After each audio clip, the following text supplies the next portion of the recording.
Bienvenidos, bienvenidas a Condatos, nuevamente, segundo día, gran actividad no solo en esta sala, sino en las otras salas, también en la CAF, etcétera. Ustedes lo tienen obviamente ya en sus web y van marcando a cuál participar y cuál no. Lo que recuerden que con el hashtag Condatos ahí compartimos la información entre todos y la difundimos para aquellos que no se han acercado. Vamos a comenzar con datos abiertos de calidad para el entrenamiento de algoritmos y ya le damos la palabra al moderador Maximiliano Maneiro, subdirector del área de tecnología de AGESIC, que va a moderar este panel. Adelante, Maximiliano. Muchas gracias, Rafael. Bueno, buenos días para todos, todas, bienvenidos. Es tremendo lo de los focos, ¿no? Yo la verdad que no es fuerte, se ve fuerte. Bueno, la verdad que un placer compartir acá con los panelistas. La temática sin duda es muy del momento. Por ahí vemos siempre esto de no hay inteligencia artificial sin datos. Yo creo que no hay inteligencia artificial sin datos de calidad, porque no tenés nada, tenés matemática hermosa, pero sin datos de calidad los algoritmos que vamos a construir y no van a performar, no van a ser representantes y seguramente tengan un montón de problemas. He tenido la suerte de participar de diferentes proyectos, de confirmar esto del famoso 80-20, ¿no? 80% del tiempo del proyecto tratando los datos y 20% trabajando con los algoritmos. Pero la idea no es que hable yo, la idea es que estos panelistas que invitamos y que amablemente aceptaron y vienen a compartir sus experiencias, nos llenen acá de conocimiento. Voy a hacer una presentación cortita de cada uno y después cada uno de ellos va a hacer una presentación y si tenemos tiempo al final pueden haber preguntas por parte de ustedes, obviamente. Bueno, Agustina Pérez Comenale, LLM, voy a hacer una pausa, es una humana, no es un Large Language Model, hubo que buscar, es un Legum Magister, es verdad, uno tiene que aprender. Abogada especializada en tecnologías y desarrollos en Web3, doctora en Derecho y escribana pública, graduada de la Universidad de Montevideo. Realizó cursos de posgrado en actualización notarial y magíster, LLM, con tesis sobre Smart Legal Contracts en la Universidad de Montevideo, así como el posgrado de formación multidisciplinario de inteligencia artificial en la UBA Argentina. Nos acompaña también Lucas Ocón, argentino. Es estudiante de abogacía de la Universidad de Buenos Aires, cursando el último semestre de carrera, a unos días nomás ahí de recibirse. Es ayudante de cátedra de la materia Justicia Digital, forma parte del Observatorio de Derecho Informático Argentino, donde se desempeña como coordinador de proyectos. Gastón Bueno, contador público con posgrado de Costos y Gestión Empresarial del UDELAR, asesor y consultor especializado en temas de presupuesto y costos en el sector público y privado, y asesor de la Dirección Ejecutiva de Gestión Institucional de la ANEP. Y Diego Ortiz, brasilero, bem-vindo, investigador en el NIC-BEAR y profesor en la Pontífica Universidad Católica de San Pablo, doctor en Tecnologías de Inteligencia y Diseño Digital por la PUC-SP, con una beca de doctorado en la Universidad de París-Sorbonne, especializado en Neurociencia y Comportamiento por la PUC-RS y cuenta con un MBA en Economía Internacional por la USP. Realizó investigación de posgrado en la Universidad de Salamanca, en España. Bueno, vamos a el orden un poco que estuvimos viendo, de acuerdo a la temática de las presentaciones. La idea es que empiece Agustina, así que le voy a ceder el presentador. Todo tuyo, Agustina. Buenos días a todos. Buenos días a todos. Bueno, muchas gracias, Maxi. Un honor formar parte de este panel con unos integrantes tan interesantes y justamente con perspectivas tan diversas. La idea de hoy, como bien mencionabas, es un poco hablar de datos abiertos, pero de datos abiertos vinculados o con una proyección a justamente lo que vendría a ser ese entrenamiento algorítmico. Comparto lo que decís, Maxi, en cuanto a que siempre escuchamos eso de que los datos son el combustible o la alimentación del algoritmo, y sin embargo es muy importante que siempre que sean datos de calidad. O sea, siempre hablamos de los sesgos, hacemos énfasis justamente en si ese algoritmo cumple su finalidad o no, y muchas veces, más allá de la parte de programación, justamente los datos tienen un rol fundamental para poder cumplir esos objetivos. Y bueno, un poco la idea de hoy era empezar a hablar de todos estos datasets, de todo este conjunto de datos y de cómo podemos hacer para poder aplicarlos de una manera que condicione o que llegue a su finalidad. Y ahí empezamos a hablar justamente de lo que son esos datos, de esa calidad de datos.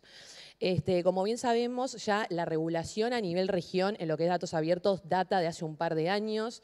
En Uruguay tenemos una regulación, justamente está el artículo 5 de la 18831, está el decreto reglamentario, el 242 del año 2010, y siempre vinimos en realidad con una tendencia acompañándose. Uruguay siempre se posicionó con tener una regulación acorde a todo lo vinculado justamente con datos abiertos.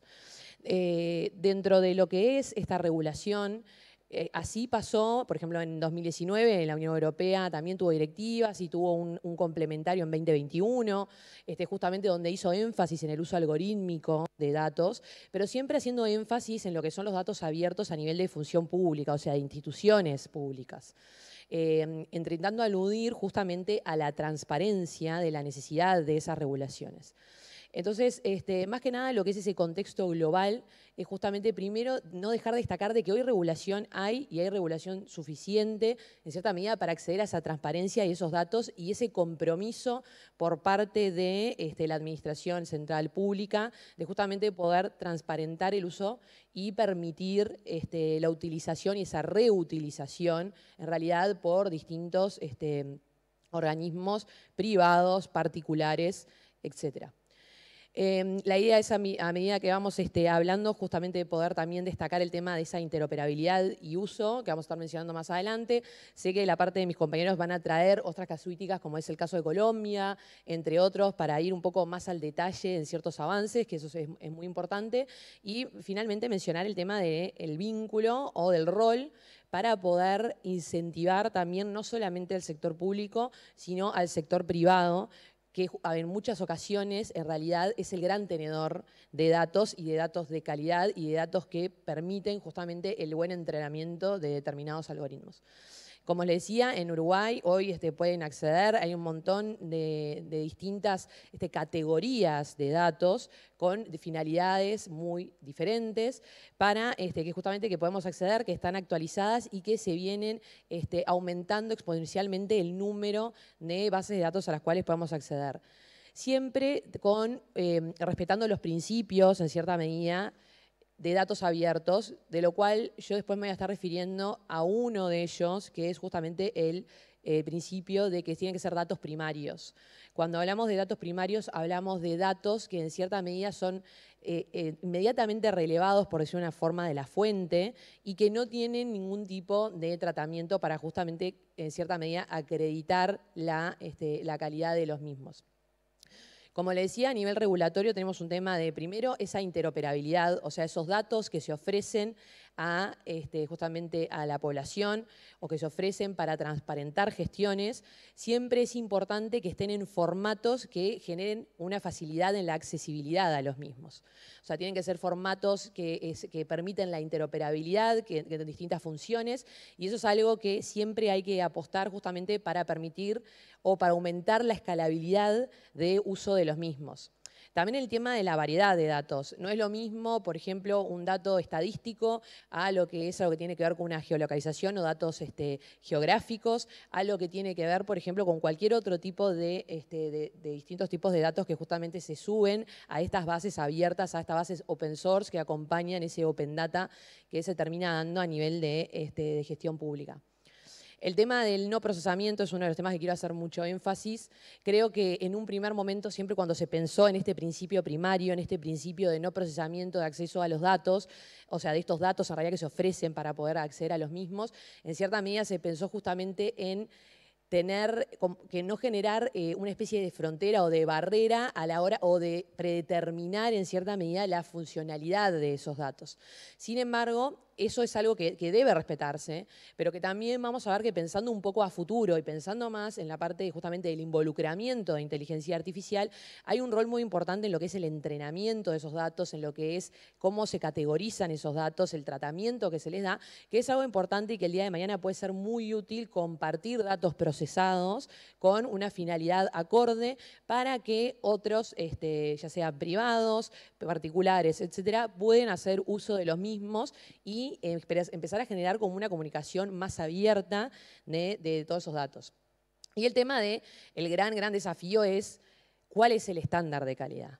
Más allá de que a nivel internacional se establecen determinados estándares, que vamos a estar viendo el ISO y entre otros más, siempre es muy difícil determinar un estándar además que sea estático. O sea, en el sentido de que justamente todos estos avances y la facilidad y todo lo que podemos llegar a generar con la utilización de estos datos es tan dinámico que es muy difícil tener algo que justamente sea contrario y establezca ese estándar de calidad que tiene que ser un estándar, obviamente, a nivel internacional. Porque como sabemos bien, estos datos, los tratamientos de datos no tienen fronteras y en cierta medida pensar que solamente son aplicables a nivel local sería como un poco utópico.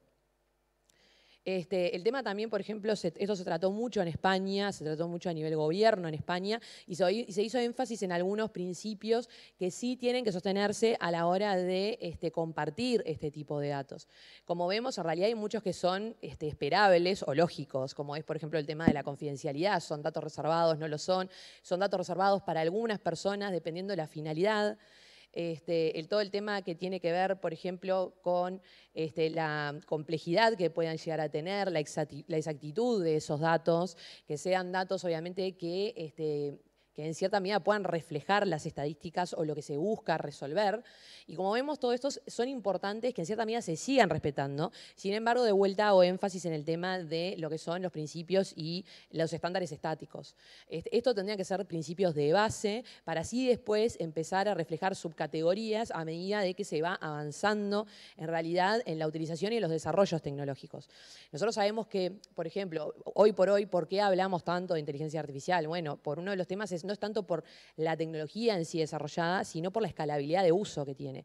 Muchas de estas herramientas ya existían, la única diferencia era que la mayoría de la población no podía acceder a las mismas, ya sea por un tema de costos, a nivel computacional o por otros tantos factores. Sin embargo, hoy por hoy, al poder acceder a las mismas y que, por ejemplo, no solamente sea algo de acceso de grandes empresas, sino de pequeñas empresas y otros tipos de emprendimientos, tanto en la gestión pública como privada, es lo que empieza justamente a cuestionar el cómo van a hacer para poder entrenar estos algoritmos de una manera que genere una libre competencia en el mercado. O sea, ahí lo que es importante es que todos en cierta medida puedan entrenar o tengan la oportunidad de entrenar a estos algoritmos de una manera equitativa y empezar a igualar un poco las condiciones de lo que se da en la industria.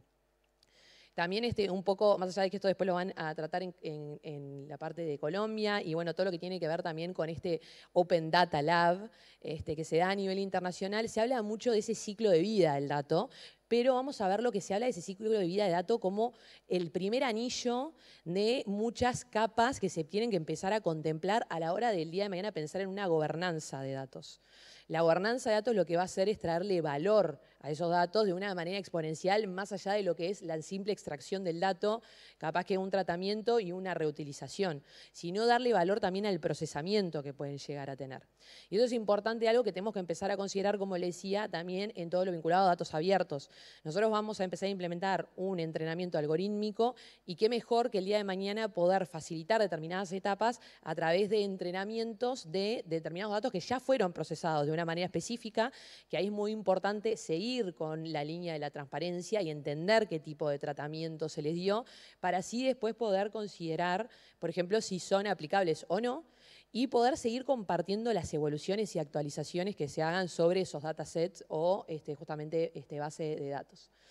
Ahí justamente les menciono otro tema importante, el tema ese de la portabilidad, que va muy vinculado con el tema de la interoperabilidad, o sea, cómo podemos facilitar esa portabilidad de datos a nivel digital remoto y la accesibilidad de distintas instituciones.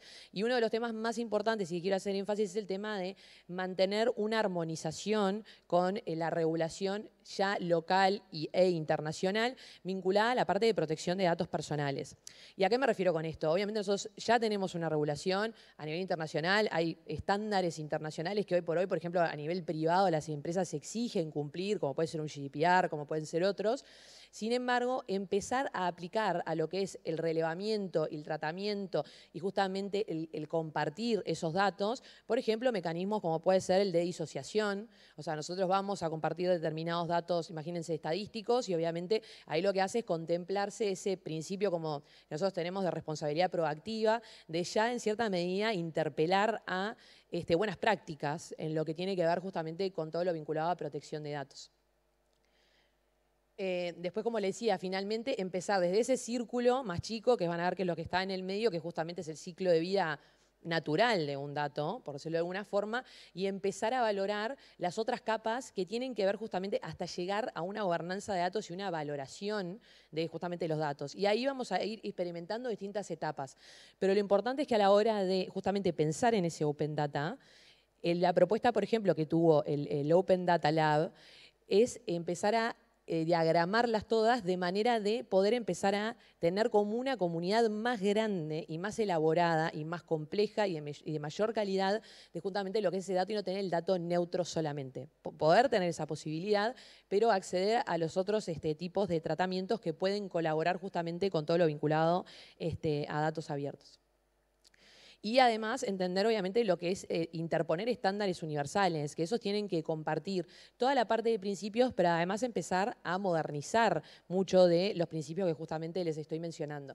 Que a medida que ustedes empiezan a ver, por ejemplo, lo que surge de este diagrama, van a ver de que hay muchos que ya les digo que son de base, pero otros que empiezan a aplicarse más a lo que es, por ejemplo, capaz que el día de mañana pensar en la utilización algorítmica, empezar a pensar en los posibles sesgos, en cosas básicas como la no discriminación, entre otros, que justamente lo que van a hacer es mejorar el ecosistema y permitir justamente que muchas veces cuando ocurren esos miedos o surgen esos riesgos en todo lo que tiene que ver con la aplicación de la inteligencia artificial, entender, a mí siempre me gusta decirles mucho de que el que genera el sesgo no es el algoritmo, son los datos, es cómo lo nutrimos. Entonces justamente por eso es que tenemos que seguir promoviendo esa transparencia, como les decía, a nivel público, pero también a nivel privado.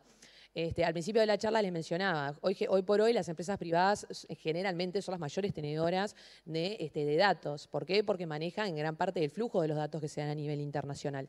Entonces es importante justamente generar incentivos, por ejemplo, para de que determinados datos con disociación, con todos los parámetros que estuvimos mencionando en el día de hoy, puedan empezar a compartir esas bases para generar o facilitar el desarrollo de otros proyectos y mismo hasta no porque el desarrollo de lo que es justamente de la industria pública, o sea, lo que es la gestión pública, mejor dicho. Y finalmente entender de que hoy por hoy esos datos están todo el tiempo relevados. O sea, nosotros ya cuando, no sé, tomábamos un CAPTCHA en internet y en cierta medida seleccionábamos dónde está el semáforo, ya estamos entrenando un algoritmo, lo estamos entrenando de una manera distinta, no lo estamos entrenando con datos abiertos, pero estamos en cierta medida todo el tiempo colaborando a lo que es justamente el aporte de todas estas grandes bases de datos. Y el día de mañana pensar de que estas bases de datos pueden mejorar su calidad es pensar también, por ejemplo, en mejorar cosas que van a servir a la gestión pública, como puede ser, no sé, las ciudades inteligentes, tener un mayor parámetro, determinadas acciones sin caer en lo que muchos temen, que es como ese gran hermano virtual, por ser una forma de vigilancia, de que obviamente si nosotros aplicamos mecanismos, como decía, de disociación de datos, entre otros, lo que vamos a hacer es justamente, por decirles algo, hay sistemas de como nosotros vemos, por ejemplo, en esta imagen de lo que es un relevamiento de una vía pública y poder identificar determinados objetos, ya sea una persona, un semáforo, un auto, lo que fuere. eso muchas veces también se puede tomar de una manera muy distinta en que en realidad el gráfico va a ser diferente. O sea, yo no voy a saber, por ejemplo, capaz de qué color es el auto o el tipo de matriculado que tiene, pero sin embargo voy a saber que es un medio de transporte. Por ejemplo, la persona no voy a saber si es una persona de tez blanca, de tez morena o rubio o morocho, lo que fuere, sino que voy a saber que es una persona, por ejemplo, de determinado rango de edad. Entonces, ese tipo de disociaciones que se aplican a también, por ejemplo, en este caso, medios audiovisuales, son los que pueden llegar a ayudar a tener justamente una base de datos que sea de mejor calidad con varios de los principios que estuvimos mencionando el día de hoy. Pensar eso, en proporcionar más datos también que tengan un tratamiento, que tengan justamente esos famosos datasets, que se comparta el tratamiento que se les dio, el tipo de categorías que se generaron y en cierta medida, ¿por qué no? O sea, que el principio ese primario, o sea, de datos primarios no se sienta vulnerado, sino de que es también un poco una evolución a los principios que hoy se tratan.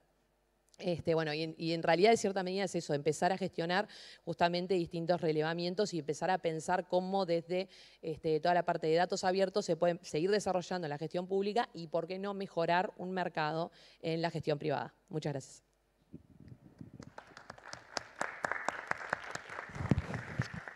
Excelente, Agustina. Me quedo con eso del el algoritmo no tiene la culpa. Estamos todo el tiempo dándole, pero si lo entrenamos con esos datos, y sí, va a representar eso. No, y esto otro de retroalimentar, ¿no? con lo que se hace posteriormente a la publicación del dato, así como con el open source, con el código, estamos retroalimentando y volcando lo que construimos. Sería bueno que con el tema de tratamiento de datos se pueda reutilizar todos esos procesos. Lucas. Venimos del lado de lo judicial, por algo que me comentaste, pero no vamos a hacer spoilers, así que adelante con tu presentación. Bueno, muchas gracias. Buenos días. No sé si tenés vos el coso. Gracias. Nada, no pasa nada. Ahí está. Bueno, antes que nada quiero aclarar que yo estoy viniendo en reemplazo de Tomás Pomar, que es el presidente del observatorio, que tenía toda la intención de venir y estaba haciendo los planes incluso más complicados de itinerarios y horarios para poder venir, pero lamentablemente no fue posible. Así que bueno, extenderles una disculpa de su parte y nada, desear que de su parte que el evento salga como viene saliendo lo mejor posible. Así que he venido yo en su representación. Bien, nosotros lo que traemos un poco es bastante relacionado con lo que estaban escuchando recién, quizás con un mejor oradora y mejor PowerPoint, eso lo voy a decir desde ahora. El PowerPoint es un poco mucho texto, pero bueno. Pero nosotros lo tenemos, digamos, quizás es una experiencia práctica, es una experiencia aplicada a un caso puntual y es, bueno, como dice la pantalla, el caso de ODIA, que es el Observatorio de Derecho Informático Argentino, con el gobierno de la Ciudad de Buenos Aires. Así que, no sé si lo estoy haciendo bien. Ahí está, perfecto. Lamentablemente es un poco empezar con una línea del tiempo muy breve, lo prometo, como para poder entender un poco el proceso de cómo sucedió todo.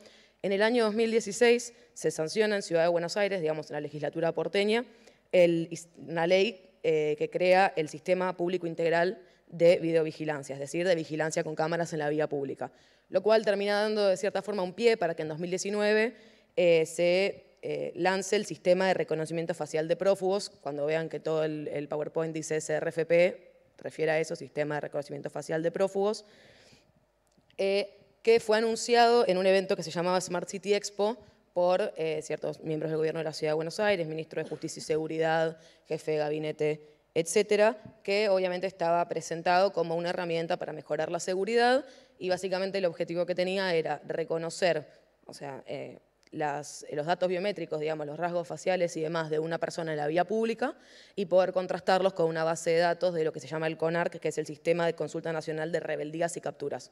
Entonces era agarrar, digamos, contrastar aquello que se obtenía con el sistema de videovigilancia y, digamos, que lo anunciaron de esta manera, digamos, mediante inteligencia artificial, fue un poco polémico para ciertas organizaciones y demás, mediante inteligencia artificial, contrastarlo con esa base de datos, digamos, de personas prófugas de la justicia.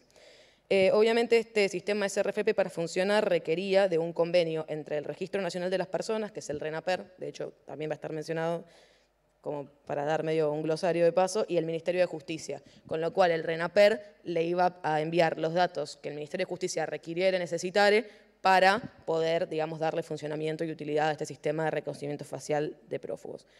Esto, de alguna manera, fue anunciado Y en el momento de su anuncio, cuando contaban un poco y daban un poco esta suerte de conferencia, esta exposición en la Smart City Expo sobre el funcionamiento y, digamos, los objetivos que tenían planeados para el sistema, avisan, digamos, en ese mismo momento dice que la ley fue ya sancionada y que con la publicación en el boletín oficial comenzará a aplicarse este CRFP, lo cual generó ciertos, bueno, resquemores o ciertas consultas, tanto de, bueno, organismos, digamos, asociaciones civiles, nuestro propio observatorio, entre otros, pero bueno, finalmente fue aplicado en 2019 y esto llegó a que nosotros hiciéramos un pedido de acceso a la información pública, que básicamente fueron una serie de preguntas que buscaban conocer más, primero, la utilización de los datos que fueran recolectados, digamos, como poder conocer, digamos, era una oportunidad para preguntar, para consultar un poco más de información respecto de cuál era la utilización que iban a darle esos datos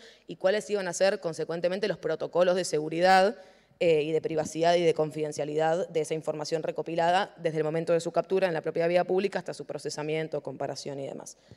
Sin embargo, las respuestas que recibimos terminaron siendo de alguna forma incompletas o deficientes, en algunos casos quizá parciales, como que quizás respondían una parte de la pregunta y la otra quedaba como, bueno, a criterio. Y estas preguntas fueron hechas a 3 organismos diferentes, que son el Ministerio de Seguridad de la Ciudad de Buenos Aires, la Defensoría y la Comisión de Seguimiento de la Legislatura. Y acá surge nuestro problema principal, que dio un poco inicio a todo lo demás, que es que las respuestas de cada una de estas entidades fueron distintas entre sí. O sea, cuando nosotros preguntábamos cómo funcionaba, cada uno de los organismos nos respondía algo diferente. O era medio una recopilación, o sea, bueno, lo que me responde parcialmente uno y lo que me responde parcialmente el otro, y unir las respuestas y ver si eso era efectivamente coherente o no, con lo cual esto termina motivando una acción de amparo que, bueno, spoilers, fue rechazada in limine y acabó tramitando en el juzgado de lo contencioso administrativo y tributario de primera instancia. ¿Por qué la acción de amparo? O sea, ¿por qué, digamos, no solamente no quedamos contentos con las preguntas, con las respuestas que hayamos obtenido a las preguntas, sino que el hecho de que hayan respondido cosas diferentes cada organismo nos empieza a generar una cierta duda, que es ya no que uno de los organismos esté equivocado, sino de que no exista efectivamente los controles y la protección que nosotros estábamos preguntando, como que no exista de ninguno de los, o sea, como que no haya ningún organismo que esté efectivamente haciendo este control, esta protección de los datos que estaban siendo recopilados y procesados en esa instancia. Esto nos preocupaba particularmente porque los datos estaban siendo, digamos, recopilados para utilizarlos para alimentar un sistema automatizado, con lo cual empezamos a tener un poco de preocupación respecto de ya no solamente el propio procesamiento, sino los usos que se le iban a dar a esos datos luego, digamos, y acá esto, digamos, empieza a generar en nosotros, que fue una cosa que estuve escuchando bastante en charlas ayer y demás, con lo cual es como que, bueno, buen espacio, digamos, como que antes estaba como preocupado por traer como un caso particular y después como que pude verlo en ciertas aplicaciones, que es como una suerte de puja entre este principio de minimización de los datos, esta idea de, digamos, no necesariamente estar recopilando por recopilar y sin ningún tipo de escrúpulo al respecto, digamos, como respecto del principio de privacidad, y los sistemas de Machine Learning que en realidad se vuelven más y más eficientes con cuanto más datos uno recopila, con lo cual a veces empieza a parecer que existe una puja entre lo que bueno, esto es algo que en derecho nos lo dicen todo el tiempo, como que vamos muy por detrás de lo que sería la agenda de tecnología, de innovación y demás, lo cual tendremos posturas más o menos partidarias, pero bueno, finalmente una cierta puja entre la eficiencia que puede llegar a tener un sistema de Machine Learning y qué tanto puede llegar a respetar principios legales, convencionales, digamos, de restricción en función de derechos fundamentales como el derecho a la privacidad y demás. A partir de esto, bueno, acá hay como una suerte de notita, entonces como empieza a tomar un poco de, digamos, de lugar en la prensa, sobre todo local, en Cava y nacional, pero bueno, tuvimos unos momentos. Y finalmente, nosotros, esto termina llegando, como les decía antes, fue rechazado in limine nuestra acción de amparo, termina tramitando en la primera instancia de lo contencioso administrativo y tributario. Y en este momento nosotros nos presentamos solicitando un control de constitucionalidad y convencionalidad, tanto de la ley de videovigilancia como de la reforma del 2019, que era mediante un decreto, que es el que establecía este sistema de reconocimiento facial de prófugos. Nosotros básicamente los motivos principales por los que nos presentamos es que este tipo de sistemas suelen presentar ciertos sesgos, ¿no? Digamos, ciertas deficiencias, y que el sistema era capaz de discriminación, en tanto al color, a la raza, a la etnia, etc. Entonces, una de las primeras preocupaciones que teníamos era que el sistema era capaz de discriminar en tanto estos factores, producto de los sesgos que suelen tener estos sistemas. Y segundo, que el sistema también era capaz de arrojar falsos positivos, con lo cual eso podría terminar en detenciones erróneas, digamos, que te distingan, como que el sistema salte como que vos sos una persona que tiene pedido de captura, que estás prófugo de la justicia, y vos estás en el subTH, capaz, y bueno, terminar dando un falso positivo, detenidos, mal momento totalmente. Pero más allá de eso, uno de los temas principales que también nos motivó a hacer este proceso judicial fue que entendíamos que había una falta de estudio de impacto, una evaluación de impacto sobre la protección de los datos personales, digamos, como que esto se estaba aplicando y no estaba habiendo ningún tipo de, como si fuera de chequeo o de corrección, si se quiere,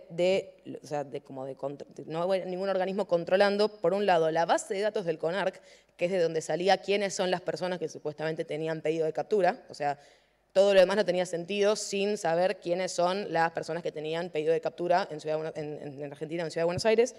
Y por otro lado, cuáles son los efectos respecto de la privacidad que el propio sistema de SRFP tenía. Ya no solamente respecto de la base de datos, sino cuáles son los efectos respecto de las personas que están en la calle y cuyos datos biométricos están siendo obtenidos y contrastados. Bueno, una aclaración abajo, él consideró, o sea, digamos, todas estas preocupaciones que teníamos respecto de del no chequeo, del no control de estos dos factores, de la base de datos del CONARC y de los efectos respecto de los datos, de la privacidad de los datos del sistema de reconocimiento facial, fueron, digamos, compartidos en este momento por el juez en la primera instancia, que solicitó que se hiciera un mayor esfuerzo explicativo por parte del gobierno de la ciudad y que debió continuar la tramitación de una causa contra la utilización de la SRFP. Bueno, esto es una de las notas que sale en Diario Judicial al respecto. Lo mismo, estaba habiendo como fuerte debate. Obviamente eso en Argentina y en Buenos Aires también se daba un cierto debate que era, bueno, seguridad, por un lado, como que un poco lo que está aprendiendo el gobierno en la ciudad es, bueno, nosotros estamos velando por la seguridad y esto está imponiendo de alguna forma una traba en yo terminar con, por ejemplo, el crimen, el delito, digamos, la violencia, la inseguridad. Entonces era como, bueno, un debate complicado para posicionarse, porque si bien eso es un conflicto en Argentina, en Buenos Aires particularmente, digamos, nosotros sentíamos que una cosa no quitaba la otra, con lo cual tuvimos ciertos conflictos. Bien. Y acá entra un tema que, si bien no fue el tema por el cual nosotros iniciamos la causa, fue algo que fuimos descubriendo en el proceso judicial cuando, digamos, fue tomando lugar, que fue que la investigación, ¿no?, que ha pedido el juez de primera instancia, digamos, tomó curso, incluyó allanamientos en oficinas públicas varias y de la propia policía de la ciudad, o sea, un allanamiento a la propia policía de la ciudad.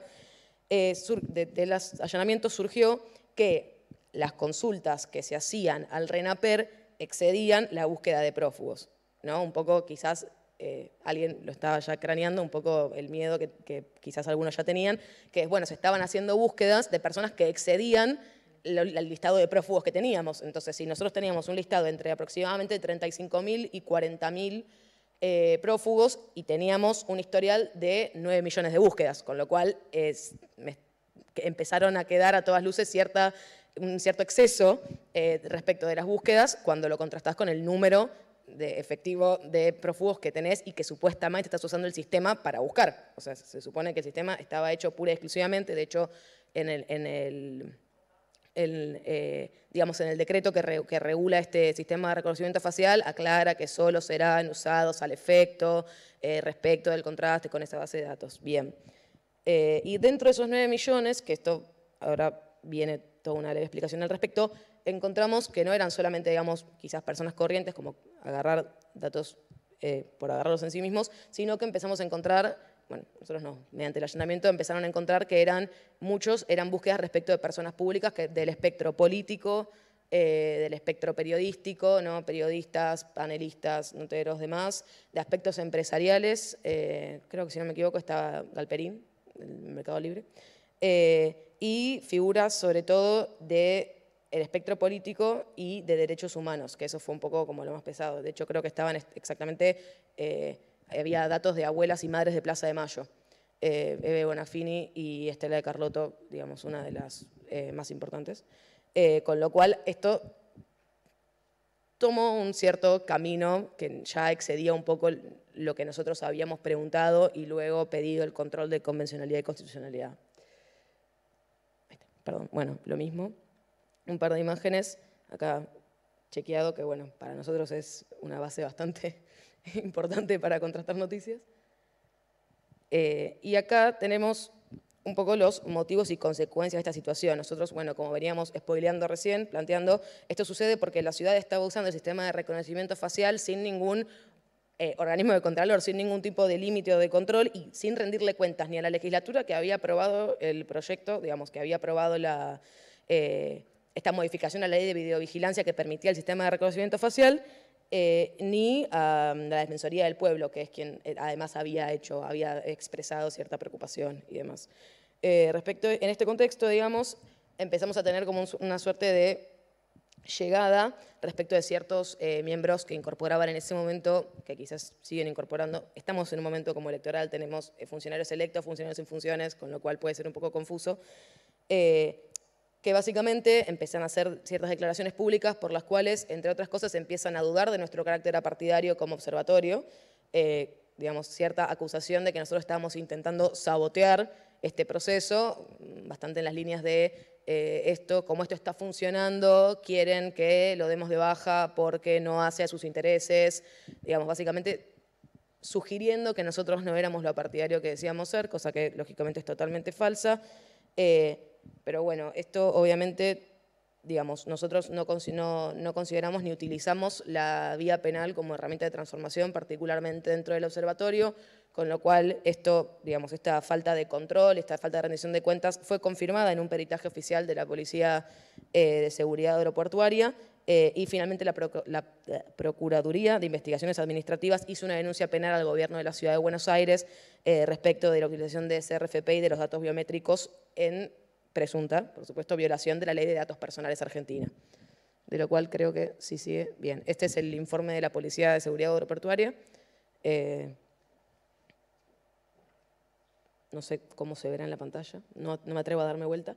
Y esto es un poco el panorama, digamos, un poco lo que contaba recién, la idea de cómo se empieza a intentar instalar esta idea de que esta investigación tenía un tinte político, que nosotros estábamos eligiendo ese RFP de Ciudad de Buenos Aires por algún motivo en particular que excedía nuestras preocupaciones respecto de las bases de datos, y por otro lado, digamos, la causa penal ha seguido su curso de forma ajena a nosotros, no tomamos parte del caso ni de espionaje ni nada por el estilo. Y bueno, un poco la pregunta que probablemente estaban haciéndose varios, que tiene que ver esto con datos abiertos. A modo de cierre, perdón, ahí está. Bien, mientras todo esto está sucediendo, se crea en 2020 una web accesible para todo el mundo con posibilidad de descarga sobre esta base de datos del CONARC que se llama Los Más Buscados. Es un nombre un poco complicado.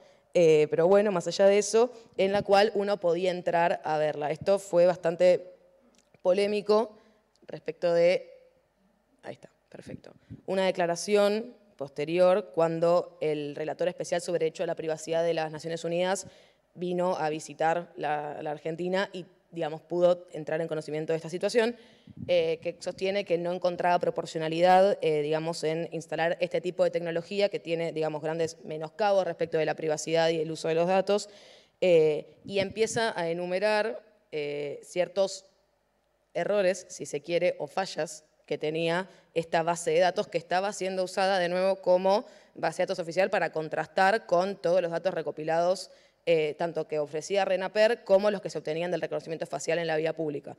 Primero, el listado que estaba disponible para descargar para todo el mundo tenía 61 menores de edad, lo cual en principio infringe un poco el interés superior del niño. Y por otro lado, además, el pleno respeto en caso de que un menor estuviera siendo investigado por la justicia de que sus datos deberían estar absoluta y completamente resguardados y no accesibles al público respecto de su estado, digamos, con la justicia.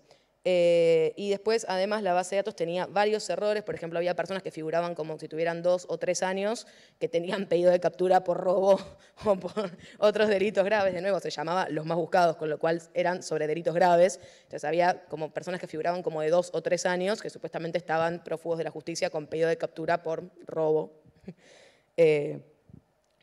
Y además, que es el problema principal, que es lo que nos lleva un poco a la discusión de datos abiertos, tiene que ver con que la lista no estaba debidamente actualizada. Esto tenía 2 aristas. La primera arista es que no, digamos, la base de datos de CONARC en realidad existe desde 1920 y había datos en ese momento, digamos, en la propia base de datos que excedían una década, ¿no? Como que tenían más de una década. Con lo cual había un poco de no actualizar nunca jamás de los jamases la base de datos con la cual estabas supuestamente cotejando todo el resto de la información que vos recibías. Y por otro lado, la base de datos de CONARC se actualiza con los informes que hacen los propios tribunales penales que envían directamente a la base de datos y eso no tiene ningún tipo de control, con lo cual cualquier error que cometa el tribunal que suba los datos queda, digamos, no había ningún tipo de organismo ni forma de control respecto de lo que era subido a la base de datos por los tribunales, con lo cual la base de datos iba, digamos, acumulando con el tiempo errores y errores que no se corregían y que además no se eliminaban, digamos, con el tiempo. Con lo cual, este era un poco el esquema final que teníamos. Entonces, por un lado tenías el CMU mandaba el request a CONARC para los datos, o sea, digamos, como para ver cuáles eran el registro de prófugos. Eso se contrastaba con el RENAPER, que obtenía mediante datos biométricos y lanzaba las alertas cuando había, digamos, una junta, digamos, como cuando había un match, medio Tinder el ejemplo que estoy dando, pero cuando había un match entre la base de datos del CONARC y aquello que estaba, digamos, mostrando los datos biométricos recopilados por la SRFP, básicamente generaba un match para el pedido, digamos, como para la captura, probablemente en ese momento, por eso decíamos lo de esto de encontrar, digamos, que podían haber falsos positivos, de alguna manera. Esto, así como, digamos, reflexión final, nosotros consideramos que, digamos, hay todo un debate ahora, o quizás un desplazamiento, si se quiere, en el debate actual, quizás hay como mucho foco en el tema de la inteligencia artificial, y ciertas cosas quedan como medio por afuera. Nosotros consideramos que este caso que nosotros tuvimos, digamos que un poco tomó colores que no esperábamos, demuestra una necesidad y digamos, la trascendencia de la necesidad de poner más énfasis en purgar estas bases de datos, en tener, como mencionábamos antes, datos de calidad y datos abiertos para poder hacer una gobernanza de datos en tema de inteligencia artificial, en vez de tener, como planteábamos antes, esta puja, esta diferencia entre, bueno, que el sistema sea efectivo o sea, digamos, lo más eficiente que puede llegar a ser y que sea verdaderamente no solamente respetuoso de los derechos, sino, digamos, de datos limpios, de datos puros, como para poder ejercer este control, que bueno, hemos sido experiencia bastante propia de que puede ser bastante, digamos, por eficiente que se haya declarado, no terminó siendo efectivamente, digamos, la base de datos más pura que hemos visto. Así que bueno, esa fue un poco nuestra experiencia. Muchísimas gracias. Muchísimas gracias por su atención. Muchas gracias. Muchas gracias, Lucas. Me quedo con eso de eficiencia versus explicabilidad, ¿no? Que se maneja mucho, así que... Bueno, los que vienen después le pedimos disculpas porque arrancamos un poquito tarde y vamos a terminar un poquito tarde. Gastón, es tu turno. ¿Se animan a pasar el presentador? Hola, ¿se escucha? Bárbaro. Bueno, buenos días, muchas gracias por la invitación. Yo les voy a hablar un caso puntual respecto de la calidad de los datos para entrenar un modelo predictivo de riesgo de desvinculación educativa. Nosotros en la ANEP, en la Administración Nacional de Educación Pública, estamos enmarcados en un proyecto y estamos arrancando, digamos, ¿no? Pero obviamente que ya tenemos lecciones aprendidas de todo lo que es esta implicancia, lo que vienen hablando de lo que es el tratamiento de los datos para entrenar modelos. Bien, para ponernos un poco en contexto, digamos, y de una forma más resumida posible, el proyecto consistió en este proyecto puntual, ¿no? Obviamente que esto viene de antes y Maxi lo sabe muy bien. El objetivo de este proyecto puntual fue entrenar un modelo de riesgo de vinculación educativa que había sido generado en una consultoría anterior, una iniciativa del FERLAC con el BID, la UDELAR, una consultoría que tuvo su comienzo, su final, desarrolló un modelo, ¿no? Y ese modelo quedó en las manos de la ANEP. Y bueno, agarremos ese modelo, hagámoslo correr para un caso particular, estudiantes de séptimo de la Dirección General de Educación Secundaria. Nosotros tenemos 2 subsistemas de educación media básica, secundaria y UTU. ¿Bien? Eso fue el objetivo principal, junto con generar una predicción para la Cohorte 2023, ¿no? O sea, agarrar ese modelo, entrenarlo, y después de entrenarlo, y que tengamos cierta aceptabilidad en los resultados que da, hacer una predicción para esta Cohorte de este año. El tiempo que teníamos era 3 meses, el equipo, éramos 3 personas de la Dirección Ejecutiva de Gestión Institucional de ANEP y CISINFO con horas de consultoría que nos ayudaba con el modelo. ¿Bien? Y los insumos que teníamos para hacer ese proyecto era el modelo previamente desarrollado, los datos administrativos que generan las BDLIAs de la ANEP y datos del sistema de CIAS, ¿bien? Sistema Integrado de Información de Asistencia Social. Bien, gracias. Los resultados, brevemente, ¿no? El foco no está en los resultados, sino en bueno, qué nos pasó con los datos. El modelo que se utilizó fue un árbol de decisión, la técnica incorporaba 106 variables, ¿no? De los estudiantes, o sea, de su mochila de primaria, ¿no? Resultados educativos, características del centro educativo en primaria y variables del CIAS de los estudiantes de primaria, ¿no? Nos parábamos cuando arrancaba su primer año de secundaria y veíamos toda su historia en todos sus 6 años de primaria. El entrenamiento se hizo con una cohorte del 2018 al 2020, los que estaban inscritos en primero de liceo, llamémoslo así, y nos dio ese entrenamiento un 86%, un acierto global del 86% y obviamente que dentro de los aprobados y no aprobados el nivel de acierto era diferente. Obviamente es más difícil encontrar a los no aprobados que los aprobados, ¿no? Predecirlos. Y bueno, luego de que llegamos a este resultado, obviamente un proceso de iteración muy grande que justamente en gran parte está por el tema del tratamiento de los datos, hicimos la predicción 2023 con una cohorte de 32.000 estudiantes. ¿Bien? Pero el foco no es ese, sino simplemente para ponernos en contexto es, bueno, ¿cuántos años de datos usamos para entrenar? ¿No?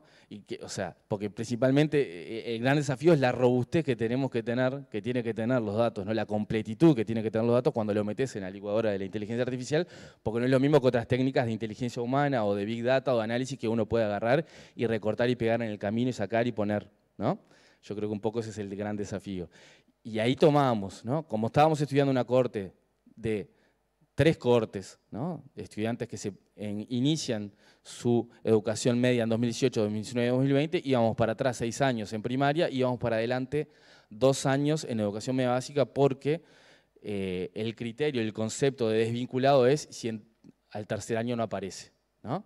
Entonces teníamos que ir para atrás y también para adelante para entrenar ese modelo porque predecimos desvinculación y no repetición. ¿Bien? Entonces ahí un poco para dimensionar la cantidad de años y de datos. Los que están marcados en amarillo eran los que teníamos problemas. Teníamos problemas con otra cosa de los datos, pero particularmente en los años teníamos problemas con eso. Bueno, entonces, en definitiva, necesitábamos muchos años con información integral. No nos podíamos correr mucho para atrás ni para adelante, porque antes de 2012 no había nada y al futuro no podíamos tener los datos del futuro. Las dificultades encontradas. Bien, voy a tratar de ir muy rápido, está un poco muy escrito, pero... Primero y principal, el modelo había sido desarrollado por otro equipo, obviamente, ¿no? En todo lo que es la continuidad de los equipos, esto fue una barrera, fue un problema, incluso después de que lo agarramos nosotros, hubo cambios en los equipos internos nuestros también. Los datos, otra dificultad, los datos no se usan para estos fines, ¿no? Generalmente, ¿no? Son para gestión educativa micro, para las inspecciones, ¿no? Cuando el input de los datos está pensado, ¿no? Más para el inspector, ¿no? Que para este tipo de análisis, ¿no? Que determinan, en definitiva, que terminan siendo el objetivo de política pública, ¿no? Distancia del input del equipo, ¿no? O sea, ANEP es una organización muy grande, tenemos 2.800 centros educativos, tenemos 20 inspecciones en primaria, 20 inspecciones en secundaria, ¿no? Imagínense lo descentralizado que está y lo lejos que estamos del input. O sea, nosotros adentro de la ANEP tenemos 4 empresas, por decirle, ¿no? Dentro de una organización tenemos otras 4 organizaciones, entonces estamos muy lejos desde donde se digita el dato, desde quien diseña el campo para que alguien digite ese dato. Bueno, también otros problemas que teníamos diferente identificador de una persona según el subsistema. En primaria, ¿no?, su identificación del estudiante tenía un número, en secundaria otro, ¿no? Los datos estaban...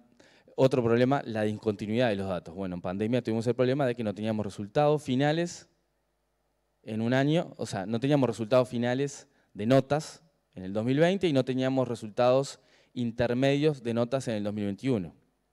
Había una discontinuidad en el llenado de esos datos. Codificaciones que confundían al modelo, ¿no? A veces el código cero, el modelo te agarra, ¿no?, lo interpreta de una forma y en realidad significa otra, bueno, que había que corregir. Datos para un mismo código significaban diferentes conceptos, esto es un clásico, ¿no? Las categorías que a veces son residuales, que no son tan residuales porque uno mete en un residual cosas que son totalmente diferentes, ¿no? Y eso está en el diseño también. Datos que para un mismo código significaban diferentes conceptos y estructuras de datos diferentes dependiendo de un plan educativo, ¿no? Obviamente, la variedad de planes educativos que hay en educación media, no en educación primaria, hacían que la estructura fuera diferente para incorporar esos datos al modelo, ¿no? Porque el modelo tenía esa rigidez. Nosotros no nos metimos a tocar el modelo en sí, ¿no?, sino a completarlo. Entonces tenían esa rigidez de había que completarlo con esas variables. Acciones que hicimos en grandes líneas, ¿no?, para superar estas barreras, ¿no? En lo que respecta al modelo, corrección e incorporación de algunos scripts que faltaban, obviamente de la discontinuidad de un modelo que había sido creado en un momento, pre-pandemia incluso, ¿no? Y después los datos que se van sucediendo generan también que haya que hacer otras correcciones en el estructuramiento de datos. Tuvimos que ir a entrevistar a actores más cercanos al input para interpretar los datos, ¿no? Nosotros estamos desde la centralidad del CODICEN, de la dirección ejecutiva, mirando los datos con nuestro expertise, ¿no? Y teníamos que ir a buscar algunos datos y a poder interpretarlos, a llegar más cerca de quien lo carga, quien lo entiende y quien lo interpreta. ¿Y qué nos pasó con los datos faltantes? Tuvimos que inferirlos en base a la serie histórica, ¿no? Las notas intermedias, bueno, sí, inferirlas en base a los resultados finales históricos, ¿no? Por lo general, sí, pasaste con 12, tus notas intermedias más o menos fueron el promedio y tuvimos que hacer esas inferencias para que no se nos cortara el modelo, porque esos años los teníamos que tener sí o sí metidos adentro porque eran centrales, ¿no?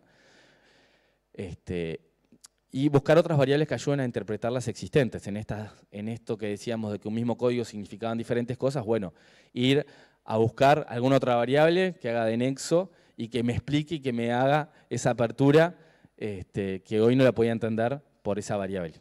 ¿Bien? Y en el tema de los diferentes planes, acotar el alcance al plan anual, que es el 85% de los estudiantes. ¿Bien? No meternos con el plan semestral que implicaba hacer ajustes que no eran costo beneficiosos, digamos.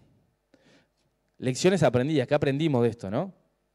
Y seguimos aprendiendo porque estamos iniciando un poco con este proyecto y la idea es que siga. Incorporar el modelo, o sea, lo principal es incorporar en un modelo, ¿no?, los modelos de inteligencia artificial, esto es un poco genérica la conclusión y la lección, a la gestión cotidiana de los sistemas de información. Es decir, no venir una vez por año, ¿no?, vamos a pasar este modelo de inteligencia artificial, vamos a buscar, ¿no?, y todo lo que implica volver para atrás, ¿no?, en lo que es la gestión de datos y la incorporación de datos. No, que los datos se vayan actualizando de forma periódica y con la calidad necesaria para que uno pueda ir con la periodicidad que uno estima necesario para hacer política pública, pim, dar un clic y sacar la data en tiempo real. Sistematizar las correcciones de los datos, obviamente, no corregir los datos cada vez que vamos a entrar, sino que sistematizarlas, ya sea desde el input, ¿no?, o con determinadas reglas que corrijan ese input. Ampliar el equipo para estar más cerca del dato, referente de su sistema, ¿no? O sea, ir en búsqueda de esos jefes de datos, ¿no?, que gobiernan los datos, o de esos perfiles, ¿no?, que quizás no estén perfectamente definidos, al menos en nuestra organización, e ir a buscar, ir generando un equipo para establecer una línea de trabajo y un equipo estable. ¿Bien? como conclusión, ¿no?, de este trabajo en puntual, no estamos hablando de teoría ni mucho menos, lo que nos enfrentamos nosotros, que es que la calidad del dato, ¿no?, principalmente fue un problema de diseño del dato, de diseño de procesos para incorporar el dato y un problema de cultura del dato, ¿no? O sea, formularios que no se diseñaron con estos objetivos y no se diseñaron con estos fines, que están apuntados muy a la gestión diaria, ¿no?, a la gestión estudiantil, y bueno, justamente no están diseñados para este tipo de análisis. Próximos pasos, ¿qué es lo que queremos hacer? Ampliar este modelo para toda la educación media básica y la educación media superior, ¿no? Abarcar todo el espectro. Hoy no estábamos solo con este mini proyecto, ¿no?, con esta primera etapa. Trabajar en el agrupamiento de variables, generar indicadores, ¿no?, reducir un poco esas 106 variables que a veces puede, ¿no?, a veces, por más que la información abunde, ¿no?, independientemente de que nutrir con cantidad de datos colabora, a veces cuando los datos son muy similares, ¿no?, es mejor resumir en ciertos indicadores que agrupen estas variables. Incorporar otros indicadores, incorporar otros perfiles al equipo y implementar el modelo como un mecanismo de alerta temprana, porque en definitiva acá lo que queremos no es que el modelo de inteligencia artificial sea precioso, sino que se desvincule menos gurises. Así que es todo. Muchas gracias. En este proyecto tuve la suerte de participar desde el principio y ver todas las fases, y la verdad que el trabajo que hicieron de calidad de datos del equipo de Gastón, y creo que eso es lo que está volcándose dentro de los equipos de ustedes, y de cara a posibles conjuntos de datos, abrir, esto le va a servir muchísimo para aplicarlo, ¿no? Ya, creo que el aprendizaje que sacaron de este proyecto ha sido muy bueno. Para cerrar, Diogo. Gracias, Max. Buenos días. Mi español es un poquito distinto porque es español de Brasil. Si no comprende, yo intento decir de otra manera. Entonces, nosotros sabemos que hoy AI, inteligencia artificial, depende de dados. Ahora estamos hablando de modelos fundacionais, que são os Large Language Models, ou chamado de IA generativa também, que depende de dois tipos distintos de dados. Há corpos de dados que são mais amplos, para que os modelos puedan aprender a representação entre as palavras em os diferentes idiomas, as diferentes línguas do mundo. E temos outro tipo de conjunto de dados, de datasets, que são para, nós dizemos fine tuning, para ajustes, para tareas específicas. E eu pretendo contar a situação geral de como estes dados são criados e são utilizados hoje a nível global, por las Big Techs, mas também por la academia, e os desafios que temos para criar novos dados, e os desafios também econômicos e geopolíticos, porque hoje vamos ver em futuro, é um spoiler, que há pouca representação, por exemplo, de América Latina, em los dados que são usados para treinar os amplos modelos, os Large Language Models. Okay? E para isso, eu trago alguns papers muito recentes. Este é de 3 semanas aí atrás, e outro de semana passada. Que estudou a representação de espaço e tempo em los modelos de linguagem. É trabalho de Max Tegmark, é importante investigador de MIT.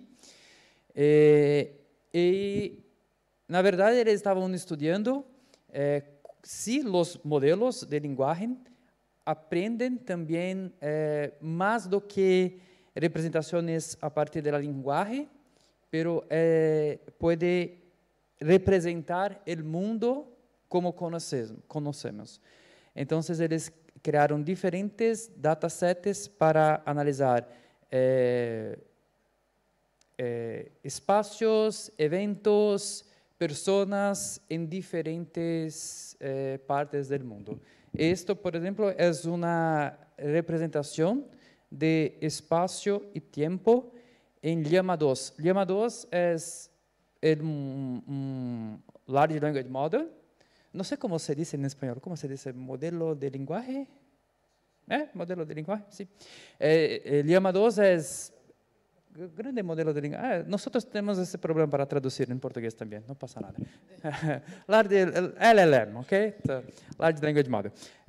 Llama 2 es el mejor modelo de lenguaje de código abierto que fue creado por Meta. E isso é a apresentação de tempo e espaço. Então, podemos notar que a América Latina está subrepresentada, underrepresented,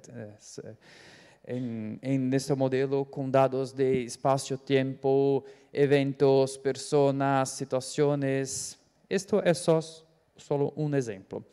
Este é outro paper que ha sido publicado semana pasada, muy reciente, y es un paper muy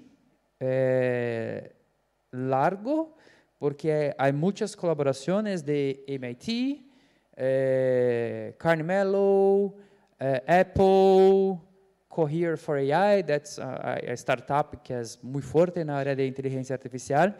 Ellos crearon una herramienta llamada Data Provenance, que tiene el sitio web que usted puede accesar y navegar por las informaciones.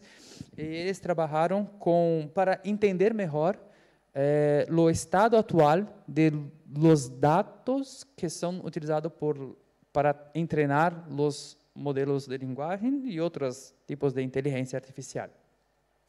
Ellos, então, trabajaron con más de 1.800 datasets que son más utilizados por la industria, más también en la academia. Ellos focaron no en los datasets que son más generales, porque como yo expliqué, los modelos de lenguaje dependen de textos para entrenar, para representar las palabras.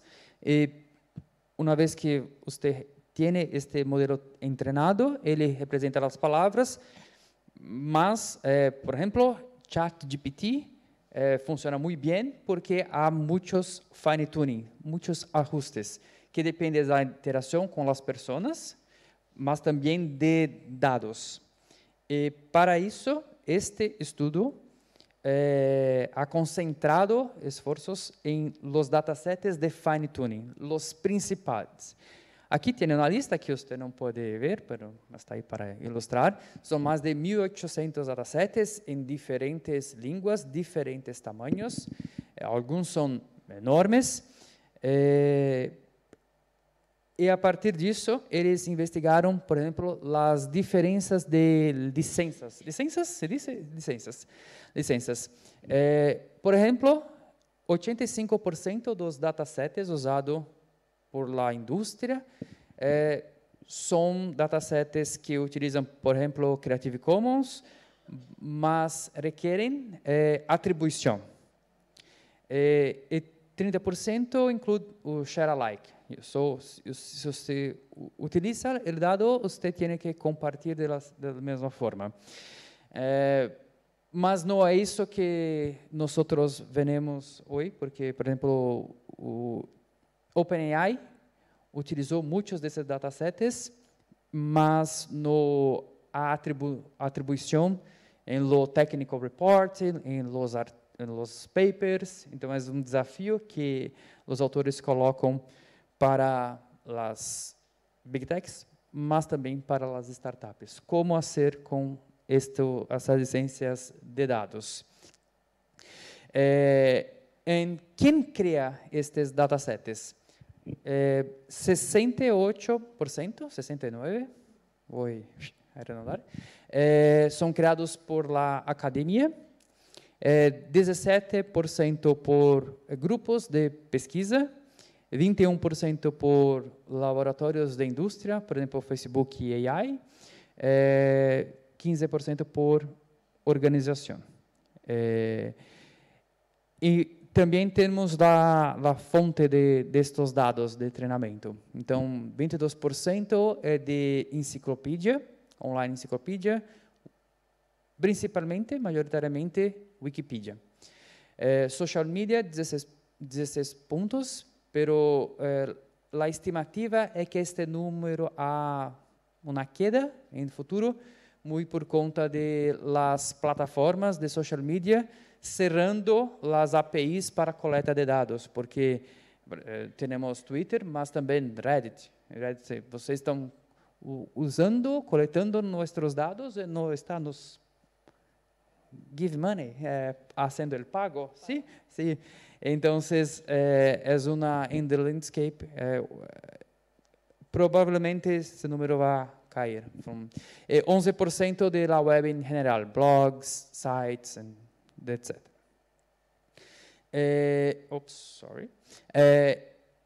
E aqui também há uma representação geográfica de linguística, mas também de dados culturais em nossos datasets.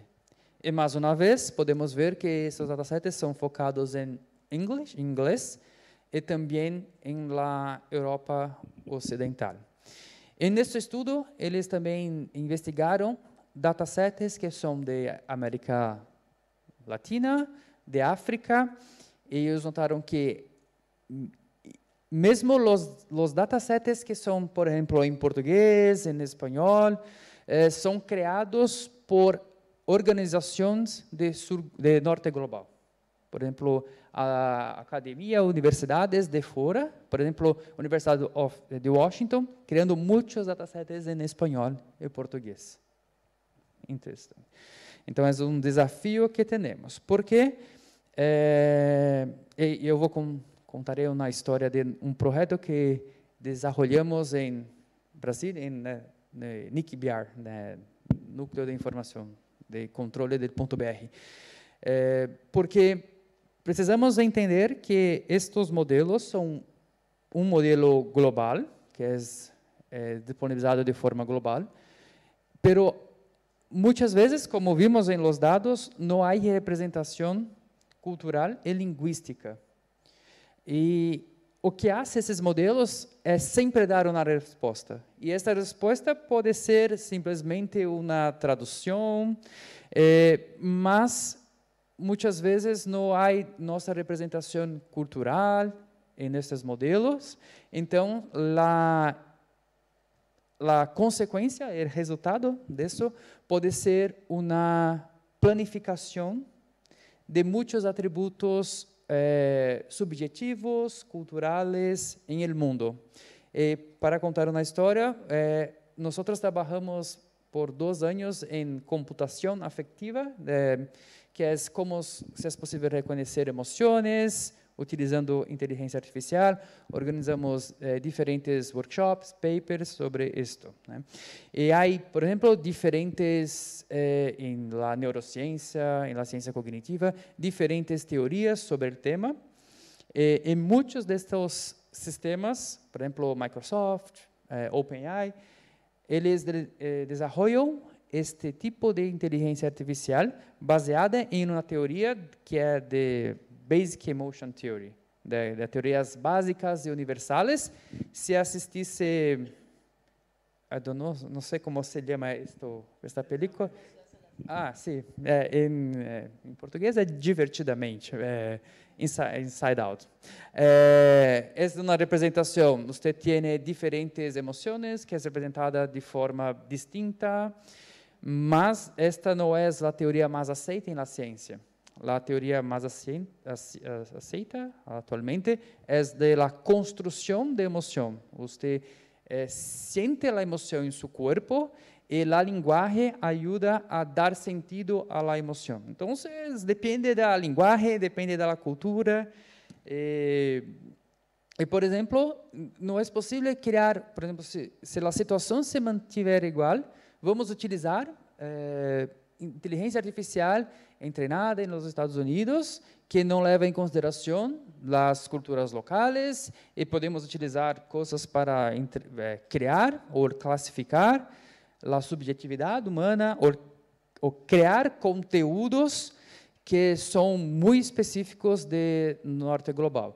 Nosotros hicimos un trabajo avaliando este tipo de modelo y pedimos para diferentes modelos de linguagem, ChatGPT de Google, BART de Google, para criar situações cotidianas del dia a dia. Pedimos em português e a resposta foi em português. Por exemplo,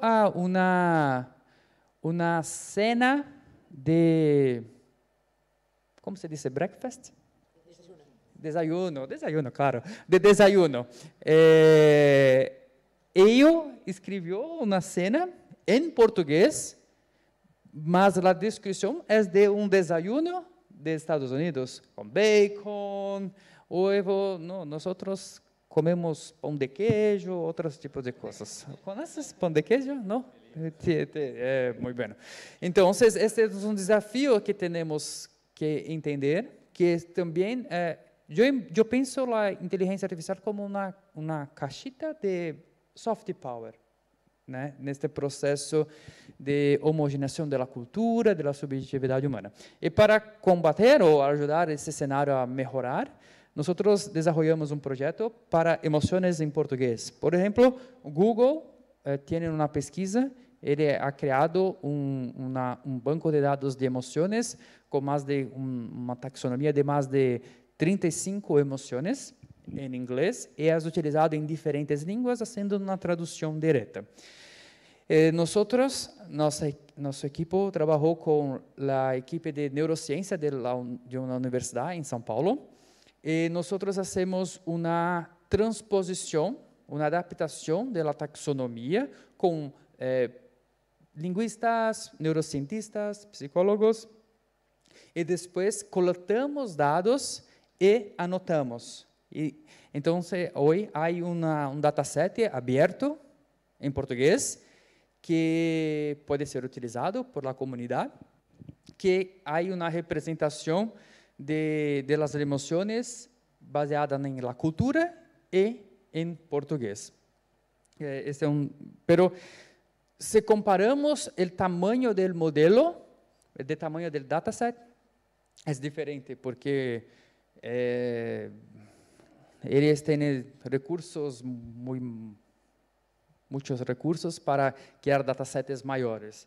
Pero é importante incentivarmos a criação e a liberação de forma aberta de datasets culturais com a apresentação de diferentes localidades em diferentes regiões do mundo. Outro exemplo é que em Brasil há agora um fórum lusófono de governança da internet.